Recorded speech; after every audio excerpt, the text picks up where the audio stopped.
Hi, good evening.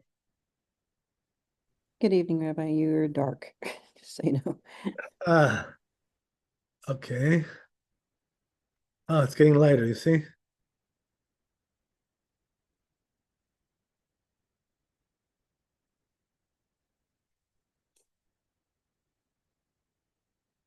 Let's go step by step.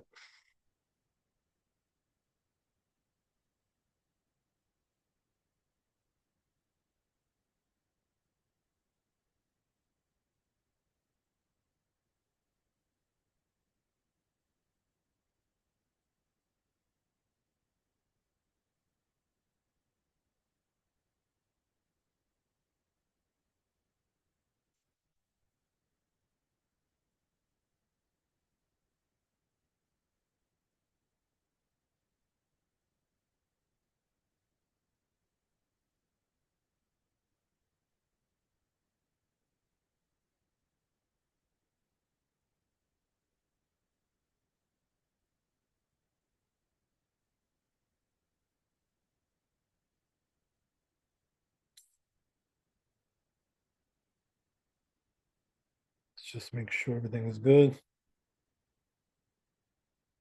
Seems all right.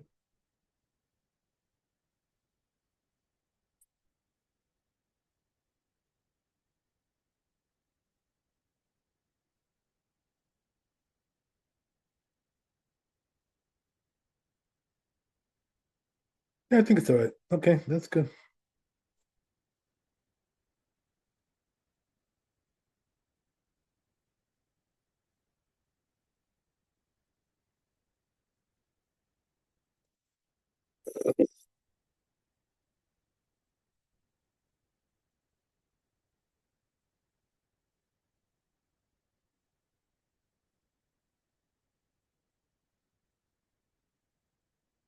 So we're doing above.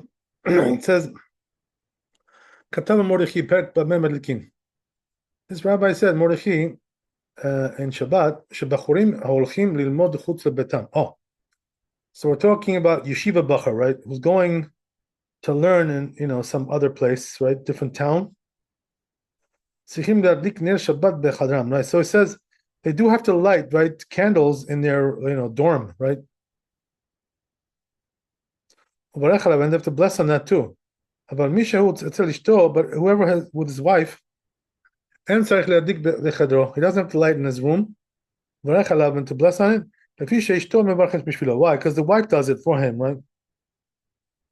So, so what are we learning here, right? Two things. One is that if the man is alone, he should light by himself. And if he's with his wife, let his wife do it. So the husband should not bless on that, if the wife is doing it. Okay, great. So that's the story.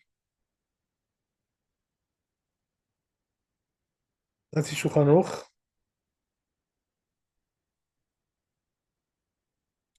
So it says Shulchan Aruch, Bachorim ha'olchim lilmod b'chutz batam, right? Same thing. They're going to learn in the dorms, with the yeshiva. Tzrichim le'adlik ner Shabbat bechadram, right? So they have to light in the dorm, right? They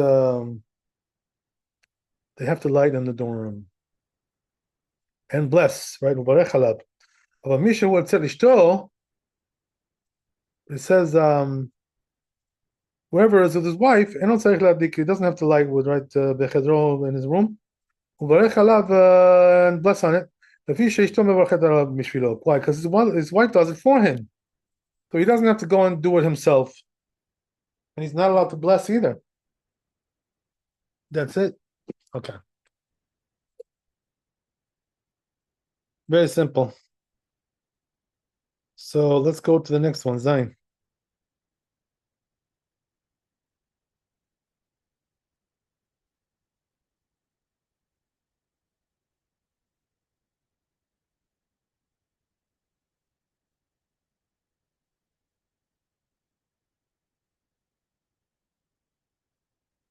So it says here, ובהגעותיו כתוב הווה משתתפנה בפריטי כתב רבי הרד. דהוא הדין לכל נר מצוות נר שבת נר יום טוב, עד כאן ישנו. ונראה דהיינו למי שאין לו חדר מיוחד שמדליק בו. So he says, right, what does a person do if he's a guest? So what he does is to give a little money, to participate in the lighting of the woman there, the host lady. So he pays for it, acquires a piece of it.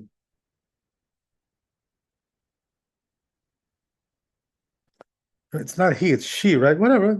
It could be he also. Anyway, the point is that he acquires it, a share of it, and therefore he has a portion in the mitzvah.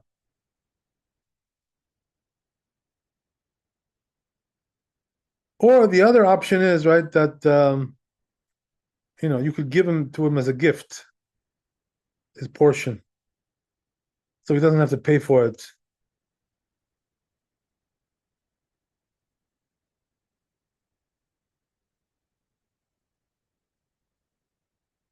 So what do? You give like a small amount, right? Like a small coin, let's say, yeah, I don't know, whatever, nickel, right? Something like that, penny, dime, right? I think quarter may be too much because that's already like the whole value of the candle. So you don't want to do that much.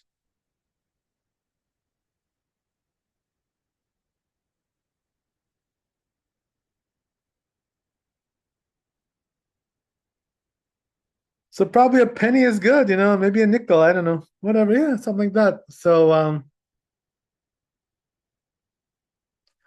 says Bet Yosef regarding this comments, talking here about somebody who doesn't have his own room, because if he does, right, he can light over there. He doesn't have to participate with the host.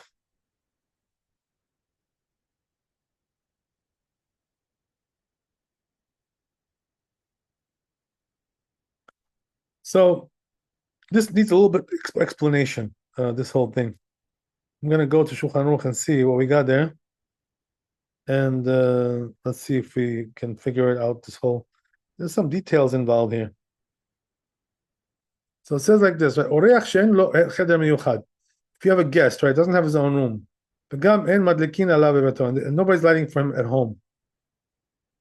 צריך להשתתף בפרוטה. So then he does have to give something, right, the little coin, to participate in the mitzvah. Since he's not a member of the household.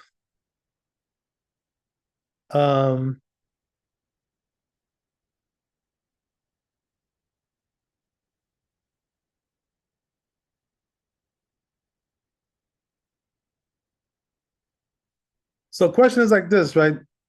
When it talks here about a special room, for the guest, is it talking about a bedroom, where he sleeps in there? Right. So my hunch is, he's not talking about that. He's talking about that he has his own room to eat, his own dining room.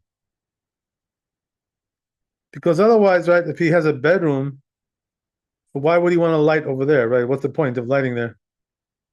He's not eating there.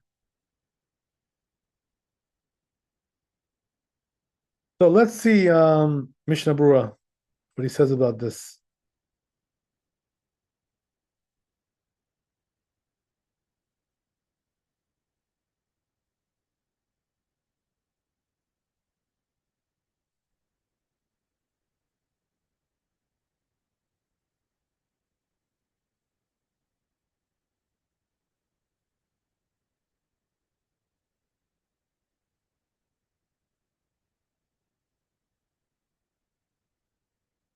Yeah, so it kind of says like that, the Mishnah Berurah, that if the guest is eating with the host, so they're basically one unit, So he doesn't, even though he has his own bedroom, that doesn't really change anything.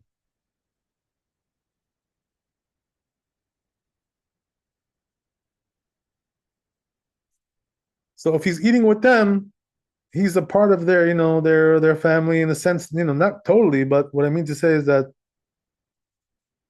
he doesn't have to, he's not going to light in his own bedroom, man. What's the purpose of that?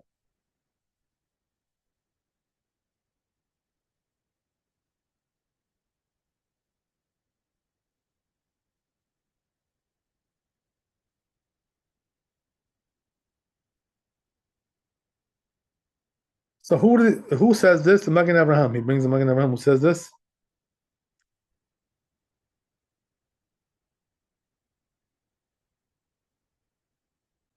Makes sense.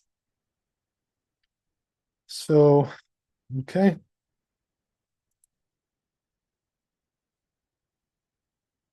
So he also mentions what I said here, right? The Mishnah Berurah, that if he gives it to him as a gift, he doesn't have to buy it, right? Gives him a portion as a gift.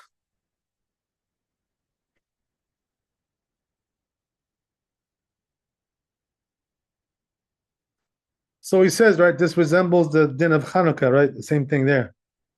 That you can either participate by giving a coin, or he gives it to you as a gift, one or the other.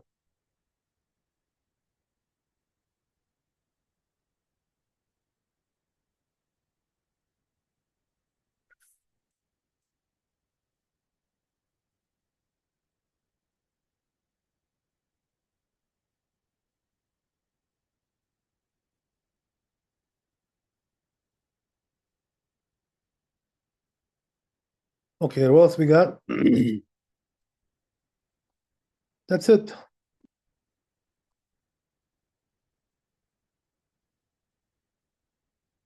So again, right, just to reiterate, what did we just say? We said the person is going as a guest, right? If he's eating together with the host, he doesn't have his own dining room, whatever. So then what he's going to do is participate, by giving a small coin. Ruta, penny, nickel, and or right, he's going to get it as a gift from the host, one or the other.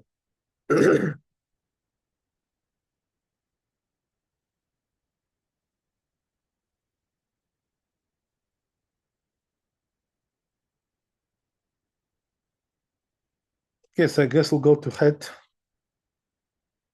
Let's move on.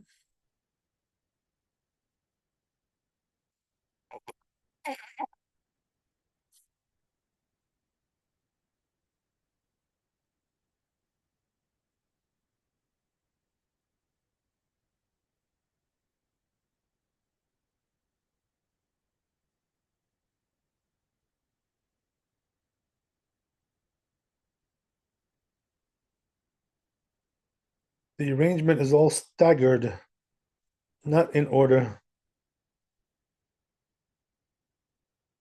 So we got to look for it. Here it is. Oh, got lucky. We found it. Okay, so it says, Matzati b'tshuva Ashkenazi, right? I found the tshuva Ashkenazi, he says. When he says Ashkenazi, it means the Maharil, because he was the father of the Ashkenazi customs.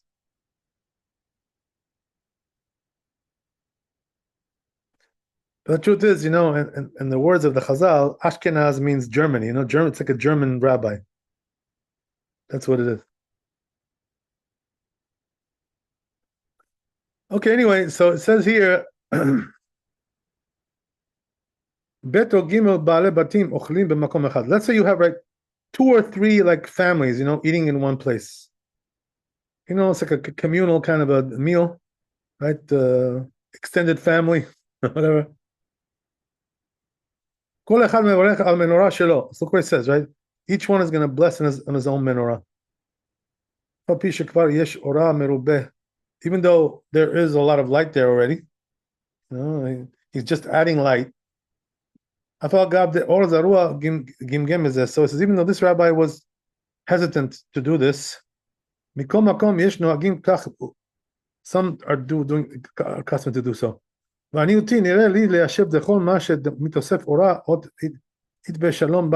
he says, right, the reason is because When you add more light, there's more shalom bait. So it's it's significant still.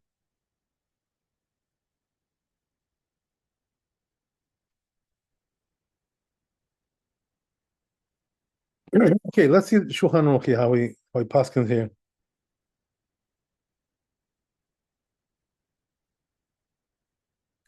So it says Bet Gimel Balabatim Ochlim b'makom echad, right? As we said, 2 or 3, right? Heads of the families are eating together in one place, right?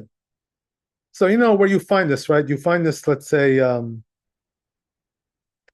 a hotel. You have like several families there sitting together in one room. So some say each family, right, should light their own light, their own menorah. But some, on the other hand, right, don't like to do this. So therefore, says Shulchan Aruch, right, what you should do is, they can all light, yes, but only one blesses, right?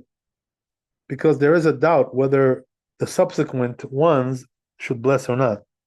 Why is that? Because there already is light, So then what are you blessing on? So the general rule is, right, that according to Shulchan Aruch, once you have light in the room, you cannot bless anymore in that room.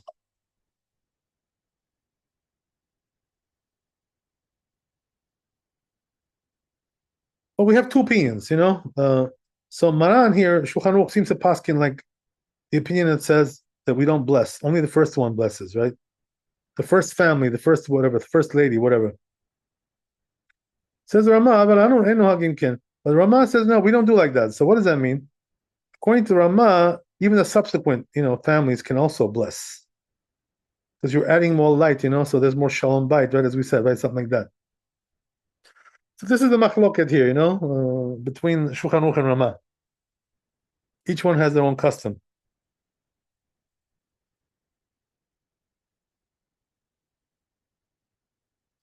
Okay, fantastic. So therefore, right, if you go, let's say, there are like in Israel, this is very common. You go to a hotel, right? And these hotels are like Jewish, they're kosher, they even keep Shabbat, some of them keep Shabbat also. So we call it in a scenario like that, what they do is they don't want people lighting in the in the rooms, right? In the private rooms, because it's a fire hazard and all kinds of stuff like that. So therefore, what they do is they tell them to light in the lobby, where in the dining room where they eat, whatever, something like that, right? Either the dining room or the lobby. They tell them, you know what, light over here. Right. So the truth is, lighting in the lobby is not such a great thing because you're not really using the light there. But anyway, right? If somebody already came and lit there in that room, the subsequent one cannot light anymore. So according to Shulchan Aruch, right, only one person lights. Only one person blesses, right? The other ones can light, but they cannot bless. So it's a little bit tricky there, But the Ashkenazim, what they do is each family comes in, to the dining room there, whatever, and each one makes another bracha, and lights a couple more candles, according to Ramah, right? But we don't do like that. Sfardim. That's it.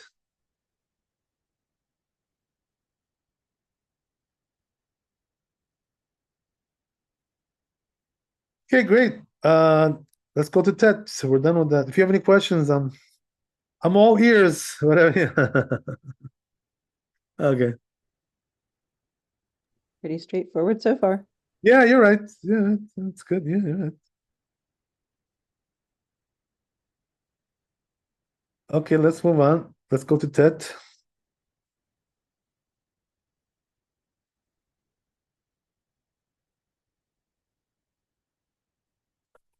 So it says there, עוד שם שכתבתי שמדליקים בזוויות בבית ואוכלים בחצר, כתב באגודה שאם אין נענות ארוחות שדולקות עד הלילה, have bracha levatala. Yeah, this is an important thing. I was just talking about this tonight in the shul, right? Which is that what?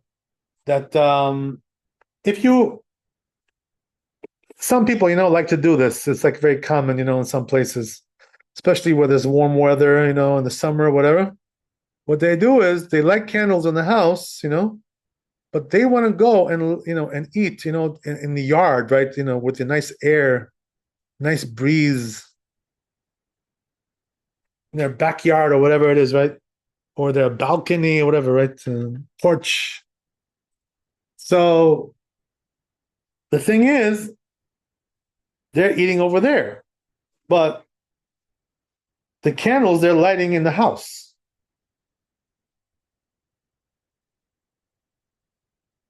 So he says, right, that it has to be that those candles, that you're lighting in the house, you have to eventually use them, benefit from them. Otherwise, it would be a blessing in vain because, you never use those candles. So what does that mean? You didn't get any benefit from them. So he says, right, how do you solve that problem? That you should have those candles burning long enough that when you go upstairs, into your house, it should still be lit. You can use it, for some purpose. So that's the thing, But otherwise, if it's going to go out early, right, and you were all the, in the meanwhile you were in the yard having your dinner over there, so then it's going to be a blessing in vain because you never used those candles, you never benefited from them. That's what he's saying.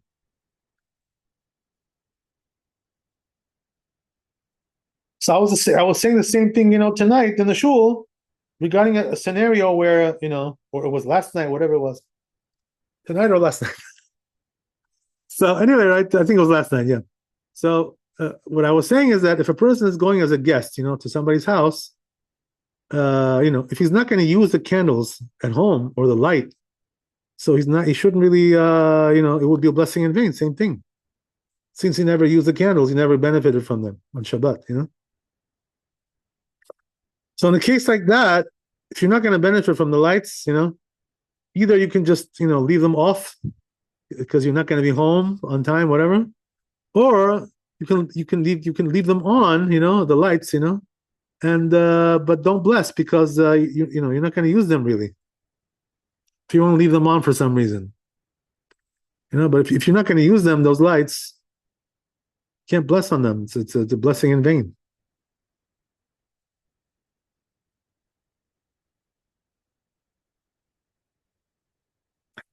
But if he's coming back at night, right, then he needs the lights, to use them when he comes back. So then it will be fine, It's not a blessing in vain. He's using the lights. So it depends on the situation, right?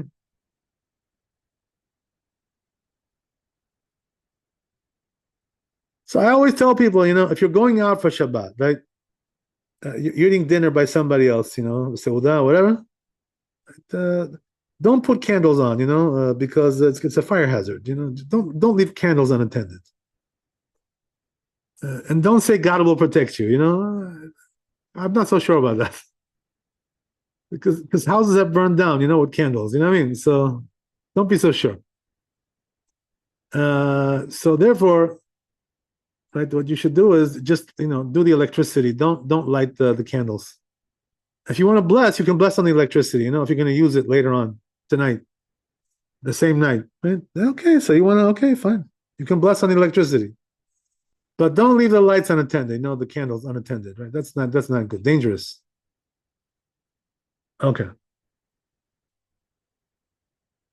Several houses have burned down. Because of this issue. Unattended candles can be a problem.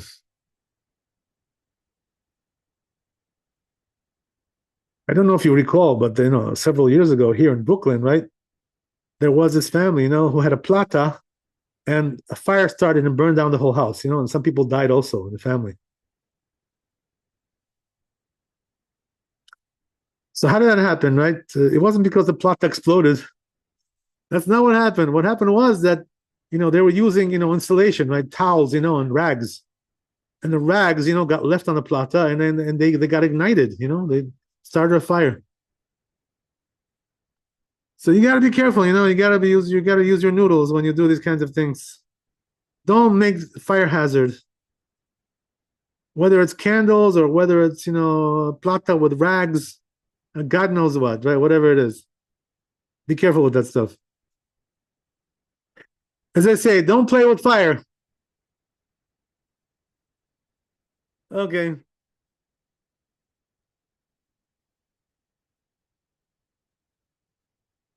וכמה פעמים שמעתי שקוראים תגר על אותו מנהג, ואמרתי שאותו מקום שדולקים שם מהווה קצת חושך, ושכן דרך בערב שמחשיך קצת בחדרים, משתמשים שום דבר לאור הנר עד כאן.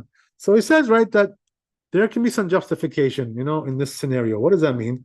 That even though, right, you ate, as we said, right, you wanted to eat outside, you want to eat outdoors, and, you had the candles in the house.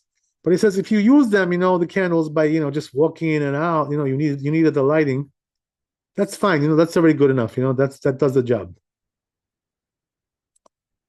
So that would justify, to have candles in the house, even though you didn't eat inside there. You ate outdoors. Okay, whatever.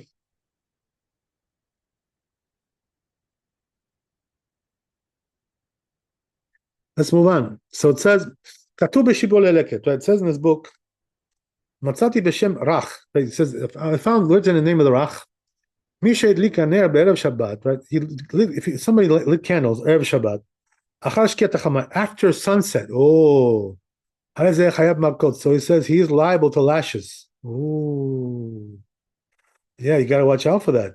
אם הדליק בשוגג, if he did it inadvertently. ואם ידע שזה אסור, but he says if he knew that it's forbidden, קונסין אותו, then we fine him, right? ואם לא יקבל, מחרימים אותו. Look what he says, right? We fine him. So what does that mean? We give him like a penalty, a financial penalty. If he doesn't accept it, we excommunicate him, right? Sounds like fun. Wow. There you go.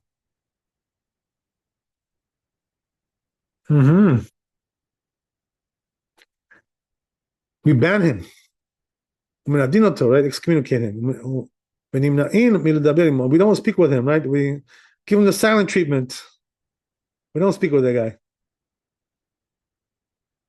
אפילו קרוביו, even his relatives, he says, they don't speak with him.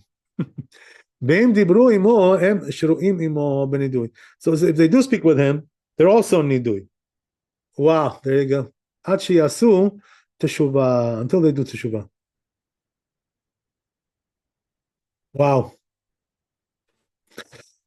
So once they do teshuvah, we release them, from the ban, whatever. וזהו הדבר שפסקו על רבי. This is what happened to Rabbi Abraham, right? Rabbi Yaakov, Achiv. These two brothers, right? Two rabbis. כי באו לעיר בליל שבת. Look what happened, right? Why did they do this to them? They came to the town, right? On the night of Shabbat. כשהקהל יוצאים מבית הכנסת. When the people are coming out of the shul. ולא נתנו להם הקהל שלום. Wow. So the people didn't say shalom to them. ולא הניחום להיכנס שחרית לבית הכנסת. So they didn't allow them to come into the shul in the morning. כדי שלא יקחו אחרים מהם קל וחומר. Why? So they shouldn't learn from them, a lesson. בשבת שגזרו עליהם צום צדיק שבועות.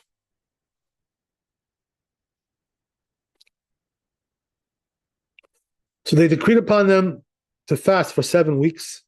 נון יום רצופים, 50 days in a row. חוץ משבתות וראשי חודשים. Except Shabbat and Rosh Chodesh. ולהשלים נון ימי המעשה בצומות. And also 50 days, right? And fasting. ומלכיות, and also lashes. כי המחלל שבת חייב כרת. Right, so what's the reason why they gave them all this? It's very severe punishment, right? All this stuff. Because they broke Shabbat, right? They desecrated Shabbat. So, he says, right, you're chayav karet. What do you expect, right? Shanu chachamim b'moed katan. The rabbi said moed katan, kaf chet amud aleph, v'yushalmi b'kurim, also Yushalmi, met l'nun shana, met b'karet. Wow, look what it says, right? It says over there, if a person dies, right, under the age of 50, that's karet. That means, he had a sin with karet. That's why he died young. נתנו להם לצום וללקוט נון יום. So they gave them right to fast for 50 days. כנגד אותן נון שנה, right, corresponding to those 50 years. My God, wow. של מיתה of death. ועוד גזרו עליהם לתת ממונם לפדיון נפשם. Also they told them, right, to give money, to redeem, right, for redemption. לקופה של צדקה, right, to charity, go to charity. ואחר כך גזרו עליהם בי"ב חודש השנה, ג' ימים בכל חודש, and they decreed on them, to 3 days, right, every month, out of every month, שני חמישי ושני שני, ל"ו ימים כנגד ל"ו כריתות. 36 days of fasting, right? Corresponding to 36 types of karet. Which are in the Torah. אבל אם חס ושלום היו עושים כן בזדון, but if they were doing this, on purpose, right? That was all inadvertently. Can you imagine? Inadvertent, all that. Right? היו מחמירים להוסיף עליהם עוד. They would have done even more, right? To punish them, if it was on purpose. שלא להתגלח או להתנדונם ב30 יום. They would tell them, right, not to shave and also, right, to excommunicate them for 30 days. בכל מחמיר בזה יניחו לו ברכות על ראשו. Look what it says, right? Whoever is stringent to do these things, right, he's going to be blessed. Right? So what does that mean? You're stringent to punish them like that,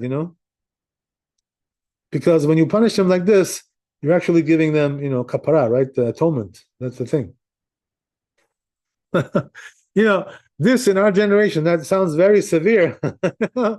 But you see, right, how serious they were in the old days. Yeah, people were very serious in those days. It wasn't a picnic in those days. What can I tell you? Okay. So we have a couple more lines here. I think we can finish it off. The chapter. Maybe, yeah. Okay, let's see.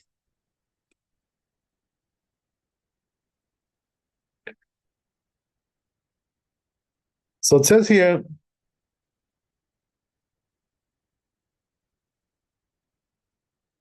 כתוב עוד שם, שאלה של רבי ישעיהו הגאון, right? There was a question which was asked to this Gaon. מי שעבר עבירה בשבת, if a person did a sin on Shabbat, or bechol, right, or on weekday, ולא נזכר אלא בשבת, but he only remembered on Shabbat, right, ומתיירין שמא יברך למוצאי שבת, יכניסו לבית הסוהר. Look what he says, right? If they're concerned that he's going to run off, after Shabbat, so what they do, they put him in jail. He says they jail him. Or they should lash him on Shabbat. Can you imagine getting lashed on Shabbat? Right? So this rabbi answers, right? We cannot do these things on Shabbat, right? All the morals on Shabbat. So he says, sorry, but we can't do this stuff on Shabbat. This is going too far. That's what he says.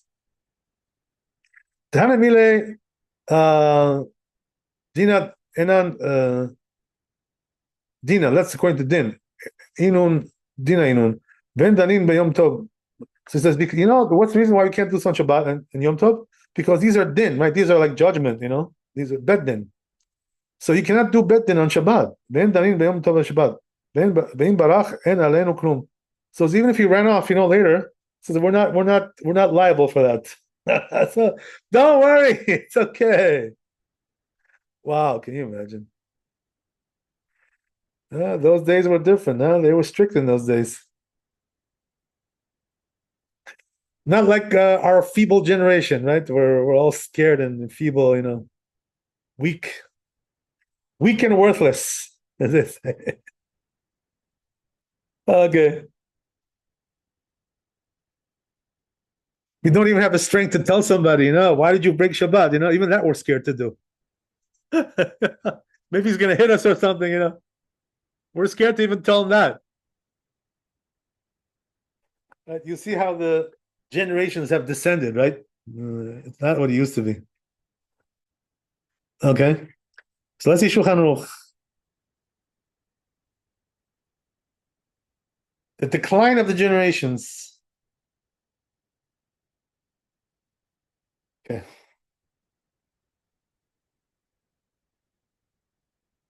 So it says here in the Shulchan Aruch, "Hamadlikin bezaviot habayit ve'ochlim bechatzer." Right. So a person who's, as we said, right, he lights at home the candles, but he's eating in his backyard, right, something like that. So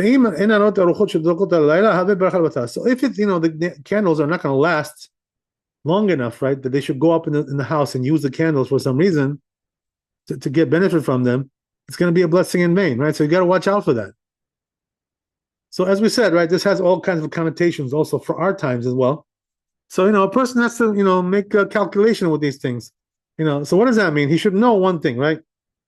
That if you are leaving the house and you won't be back, right, to use the candles, you should not light them, and you should not, even electricity, right? Don't bless on it. You can light it, you can leave it lit if you want, but don't bless on it because, you're not going to use it. All Shabbat, you're not going to use it. So what's the point? So the only time you can, as we said, right? The only time you can bless on it is you're going to come back home, right, at night and use the candles, use the lights for something. As we said, right, candles anyway, you shouldn't light really, if you're leaving the house unattended. Not a good idea. Fire hazard. Could be life and death. Okay, so that's the story. Thanks for coming. Be blessed with wealth and health and happiness. Chazak Baruch, Laila Tov. So,